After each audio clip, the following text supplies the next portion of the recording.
Athena Lemon and the professor, Joshua Rasheed McFadden, to tell us all about this powerful display and how you at home can join in on this incredible conversation. Thank you both so much for waking up with us. We really appreciate it. Thank you for having us. Absolutely. So if you wouldn't mind, earlier this month, you were featured in a story with Karen Edwards. If you wouldn't mind just giving viewers a little background on that story. Sure. Athena? Well, Karen was lovely. It was my first time filming something like that, and she was really gentle with me throughout that process. It was great to be able to feature the exhibition on that kind of platform, because I feel like it's so important because, you know, we'll prioritize it as an event at RIT, but we want to make sure that we're including the greater Rochester community as well, because it's such an important story to tell within history itself. So tell us a little bit about the exhibit then. The exhibition talks about the disparities that exist within the way Black history is archived and historically recorded. And so in order to draw attention to that, I decided to put conversation between Bernie Boston's photograph. He was a 1954 alumnus from RIT, as well as my own family photography. My family is mainly from Birmingham, Alabama, and McDonough, Georgia. And so they were really smack dab right in the epicenter of all of the happenings down there during the Civil Rights Movement.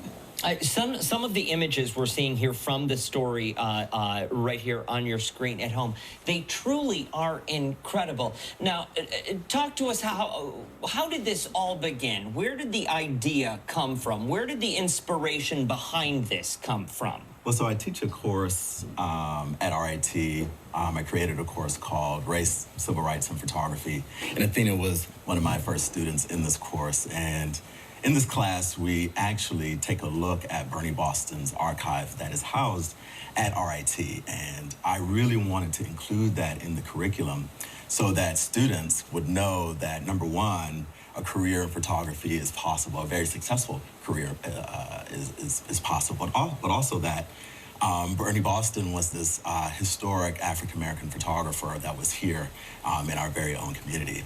And so Athena worked on a final project using Bernie Boston's archive, and I believe that's what sparked the inspiration to create her own exhibit. What do you hope people will take away from the images when they come and see the work that you have put together?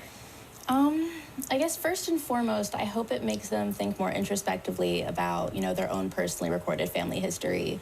Hopes it makes them think about, you know, like what it's like to walk through their grandparents' home and see, you know, pictures of them and their parents as they grew up. Recording personal history like that's really important for future generations because it gives further context to the history that we're taught in schools. Because so often we're taught, you know, this big event happened, big event, and we never talk about what happens in between. We never know, like, what happens for local people or regular people day to day throughout those major events in history.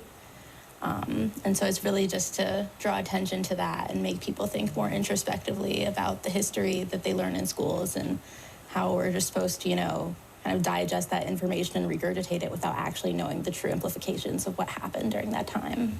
Did you think at all during the construction of all of this that this is where it would be, that the final project would come to this exhibition, that it was going to be something so big and so powerful?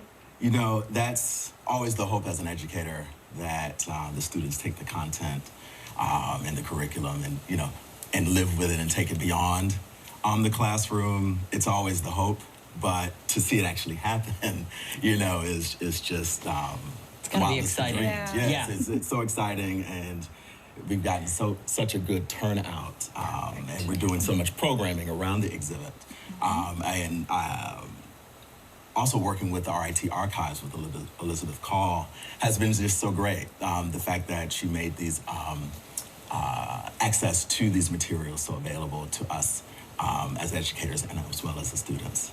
Terrific. Thank you both so much for your time.